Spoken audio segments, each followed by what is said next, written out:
E for One, Entertainment for One podcast. Thank you for watching. I'm Anthony, AP, and like this video, subscribe. Why don't you subscribe to the channel if you like my content, and go ahead and share the vid too. New Guns N' Roses news has came out over the last couple days. Like this bit of information right here, brand new song. Not a brand new song, but a reworked song, another song from the Chinese Democracy Sessions called The General will be released in October. Now, to me personally, I'm over all of these reworkings from the Chinese Democracy era. Now, don't get me wrong, I liked Absurd.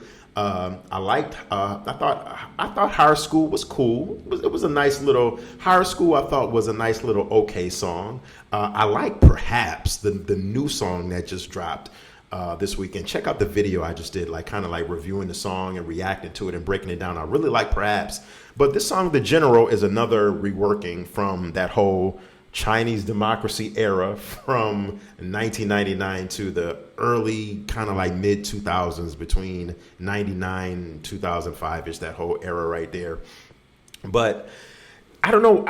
I think that the reason why we're getting all of these reworkings is because these are obviously songs that have already existed, and the foundation and the blueprint for these songs are already laid. So all Slash and Duff have to do is put their new, bass chords over it, guitar riff, strings on it, and we have what we would call a new sound to an old song. Now, whether or not Axl is redoing his vocals on these, I'm really curious to find out and get confirmation. If you know, let me know in the comment section.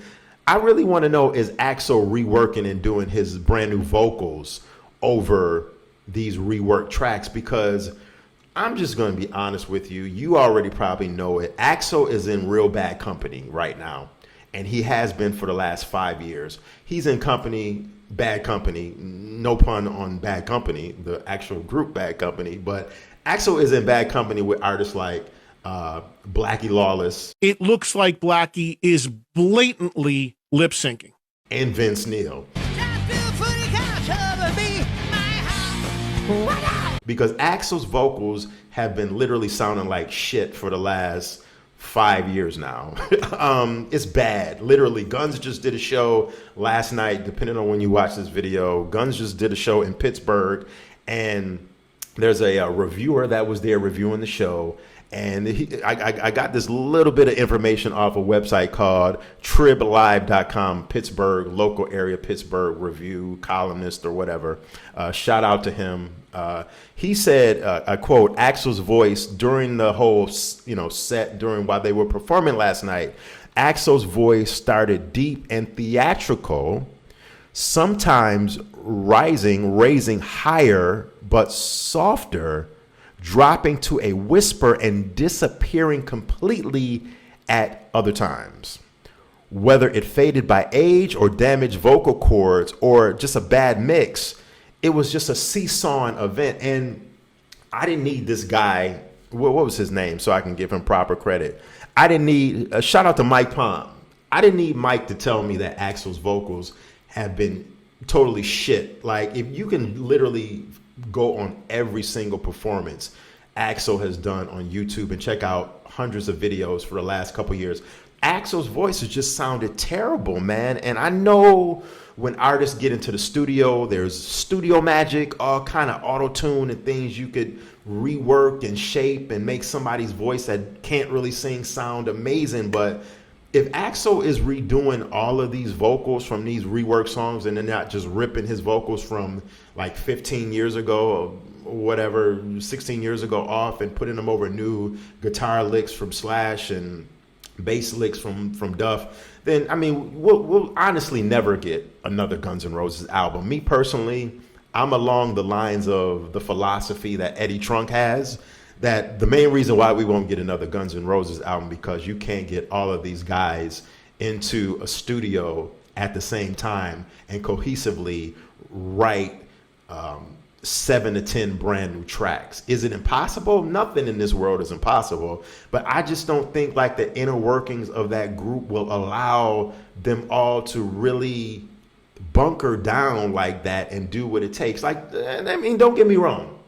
You could always make an album by emailing parts, emailing vote. You know, you could always do things virtually, texting lyrics, emailing lyrics, doing it in the studio. If Axl was in the studio in California and Slash is in the studio somewhere in another part of the world or whatever, when Slash is touring with his own band and Miles Kennedy, you could piece it together like that. I mean, it has been done. It did get done during the whole COVID shutdown.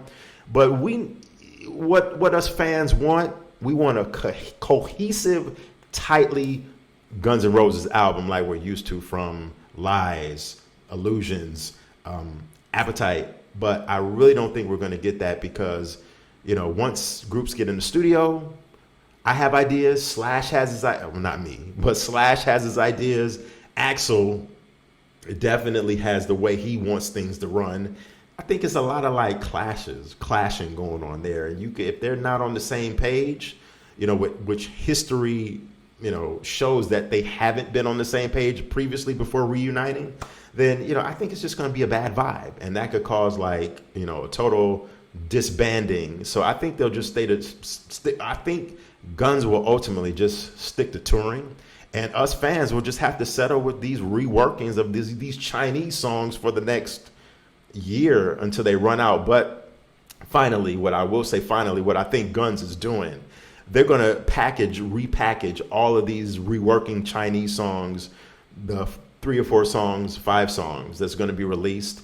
And we're probably going to get like a quote unquote brand new Guns N' Roses album with these redone, repackaged songs slopped together and put together on a full disc or for streaming, because, you know, CDs are kind of extinct right now, but not really.